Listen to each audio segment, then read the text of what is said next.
नमस्ते, AVP news में आपका स्वागत है। खबरों के लिए बने रहिए हमारे साथ। भाजपा कार्यालय पर बड़ी संख्या में नेता और कार्यकर्ता एकत्र हुए, जहां सभी ने एक दूसरे को मिठाई खिलाकर खुशी जाहिर की। इस मौके पर अयोध्या विधायक वेद प्रकाश गुप्ता, महापौर महंत गिरीश पति त्रिपाठी, जिला अध्यक्ष राधेश्याम त्यागी, पूर्व जिला अध्यक्ष संजीव सिंह, महानगर अध्यक्ष कमलेश श्रीवास्तव, भाजपा नेता विनोद जायसवाल और मुस्लिम राष्ट्रीय मंच से बबलू खान समेत सैकड़ों कार्यकर्ता मौजूद रहे।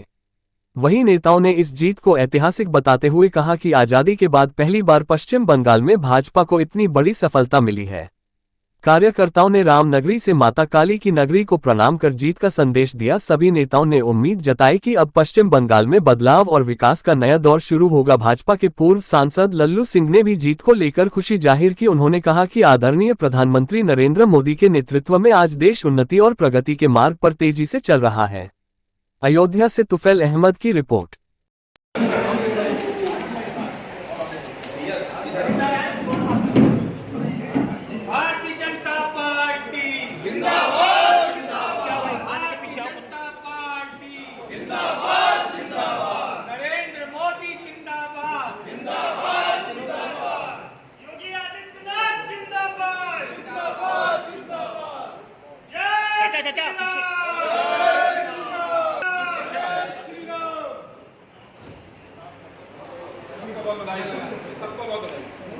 सबसे पहले मैं सभी राष्ट्रवादी ताकतों को, भारतीय जनता पार्टी के कार्यकर्ताओं को बधाई देता हूं कि पश्चिम बंगाल में जहां पर भारतीय जनता पार्टी का कार्यकर्ता लंबे समय से संघर्ष करता रहा है, अपनी जान को भी जोखिम में डाल करके भी काम करता रहा है, आज वहां पर भारतीय जनता पार्टी की बड़ी बहुमत से जीत मिली है, तो मैं बधाई देता हूं।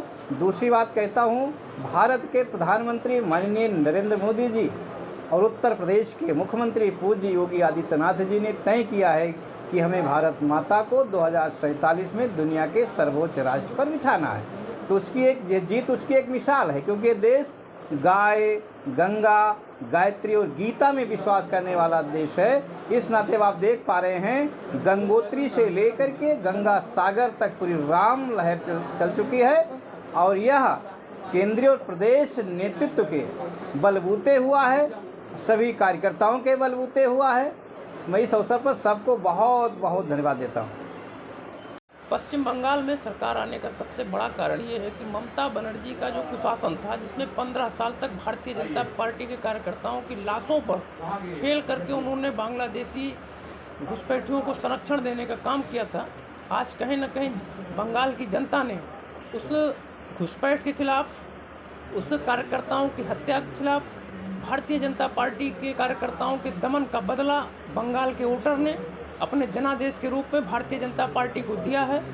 इसके लिए मैं भारतीय जनता पार्टी के राष्ट्रीय अध्यक्ष श्रीमान नितिन नवीन जी, गृह मंत्री श्रीमान अमित शाह जी, देश के यशस्वी प्रधानमंत्री आदरणीय मोदी जी और चाणक्य उत्तर प्रदेश के पहले प्रभारी रहे, संगठन मंत्री रहे श्रीमान सुनील बंसल जी समेत उन सभी को देना चाहता हूं, जिन्होंने इस जीत में अपना अभूतपूर्व योगदान दिया है। देखिए, भारतीय जनता पार्टी सबका साथ, सबका विकास, सबका विश्वास के मूल भावना के तहत काम करती है और उसी भावना की विजय का परिणाम है। और जैसा कि मैंने पहले भी बताया कि भारतीय जनता पार्टी के कार्यकर्ताओं की हत्या लगातार ममता बनर्जी के कुशासन में जो 15 साल से चल रही थी, आम जनता, आम जनभावना के अंदर बांग्लादेशी घुसपैठियों के द्वारा जो वहाँ पे डर का माहौल पूरे बंगाल के अंदर बना दिया गया था, उसी डर का परिणाम है कि आज जो पश्चिम बंगाल में कमल खिल रहा है। पश्चिम बंगाल में भारी मतों से विजयी हुई है। इसके लिए मैं अपने योगी जी को, मोदी जी को और राष्ट्र को बहुत बहुत धन्यवाद देता हूं, और पश्चिम बंगाल की जनता को बहुत बहुत बधाई, जो कि काफ़ी दिनों से, लगभग 15 वर्षों से जेल काट रही थी। उस जेल से आज उनकी रिहाई हुई है और पश्चिम बंगाल हम लोगों ने पूरी तरीके से जीत लिया है। पश्चिम बंगाल हमारे भारतीय जनता पार्टी का गढ़ बन गया है। भारी मतों से 2/3 बहुमत से विजय हम लोगों की वहाँ पे हो रही है। किस कारण ये बदलाव आया? वहाँ की जनता ने दर्द देखा है, ममता दीदी के शासन को इन्होंने बर्दाश्त किया है और क्रूर शासक वहाँ एक तरीके से कह लीजिए कि ममता जी क्रूर शासक थीं। लोगों को मरवा देना, लोगों को जेल भेज देना उनके लिए ये आम बात थी। भारतीय जनता पार्टी एक अंतर्राष्ट्रीय पार्टी है जो कि बहुत ही सामंजस्य से अपनी पार्टी को चलाती है और भारतीय जनता पार्टी बंगाल में बहुत ही अच्छे तरीके से कार्यकाल को अपने आगे बढ़ाएगी। क्या नाम है? मुकेश तिवारी, मंडल अध्यक्ष अयोध्या।